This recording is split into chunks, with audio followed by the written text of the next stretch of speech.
전라병영성 발표를 할 1학년 김성인입니다. 이곳 전라병영성은 조선시대 초대 병마절도사였던 마천목 장군이 광주 방산면에 있던 병영을 강진으로 옮겨 축조한 것입니다. 전라병영성은 조선시대 초기부터 가부개혁까지 약 500년간 운영되며 전라도와 제주도를 총괄한 육군의 총지휘부 역할을 하고 포용되었습니다. 포용된 후 현대에 와서는 강진군의 의뢰로 목포대학교 박물관에서 학술지표 조사를 진행하였고 이를 통해 전라남도 기념물로 지정되었습니다. 이후 시간이 지나 대한민국 사적으로 지정되고 성문과 성벽이 복원이 되었습니다. 현재는 이것을 홍보하는 차원에서 전라병영성 축제를 개최하고 있습니다. 이번에는 전라병영성의 방어시설들에 대해서 간단하게 소개해드리겠습니다. 먼저 옹성은 성문을 보호하기 위해 반원 형태로 쌓은 성벽으로서 각각의 성문에서 확인하실 수 있습니다. 시성은 성벽 일부가 돌출되어 있어서 성벽에 접근하는 적을 측면과 정면에서 공격할 수 있는 방어시설이었습니다. 세 번째로 태단은 적의 침입을 막기 위해 성벽을 둘러 파서 만든 구덩이로 남문에서 확인하실 수 있습니다. 이번에는 전라병영성이 강진에 설치된 이유에 대해서 설명드리겠습니다. 가장 큰 이유는 고려말 기승을 부렸던 왜구를 막기 위해서였습니다. 고려말 왜구는 전라도 해안 일대에 침략을 하였고 이것은 조선시대까지 계속되었습니다.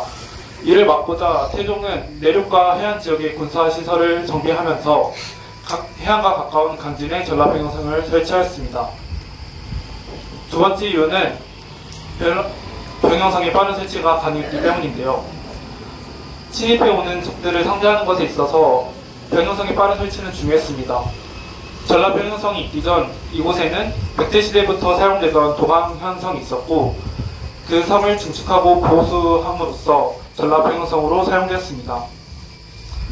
마지막 이유는 전라병영성의 지리적 위치가 천연 요새 역할을 했기 때문인데요.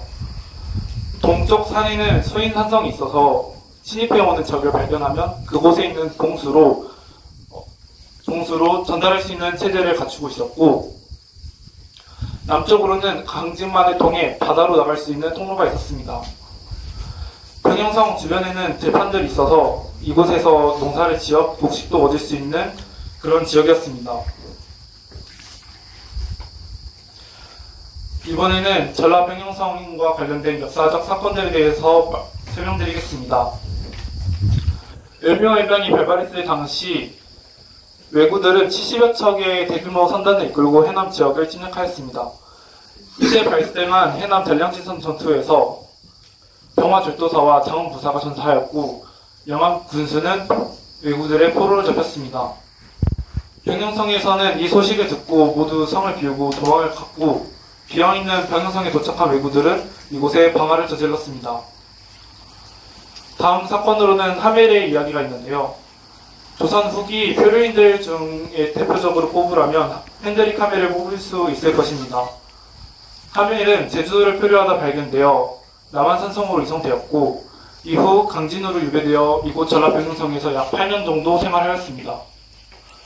하멜이 조선을 탈출하고 서술한 하멜 표류기가 있는데요. 이것과 관련된 이야기는 다음 발표가 있을 하멜 기념관에서 더 자세히 들으실 수 있습니다. 마지막은 동학농민운동이 있습니다. 이때 당시 해남과 장흥의 동학농민군들은 전라병영성을 주된 공격 표적으로 삼고 포위하였습니다. 이를 막고자 병영성에 모인 군사들은 주변에서 생활하던 농민들이었고 이들은 동학농민군의 위세에 눌려 사기가 이미 꺾여 있어서 전라병영성 결국 함락되었습니다.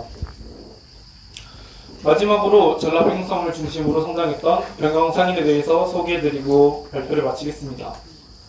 병영상인은 통일신라 시대 정보과 청해진을 설치하면서 등장하였고 고려시대에 들어서는 고려청찰 유통을 담당하며 활동하였습니다. 조선시대에 와서 강진에 전라 병영성이 설치되면서 전성기를 맞이하였고 성내에서 소비되는 군수품과 세금 등을 소송하며 상업을 발전시켰습니다. 이들은 청해진과 전라 병영성이라는 군사시설 주변에서 성장한 만큼 어느 전통 상인보다 강하다는 말이 전해져 내려오고 있습니다.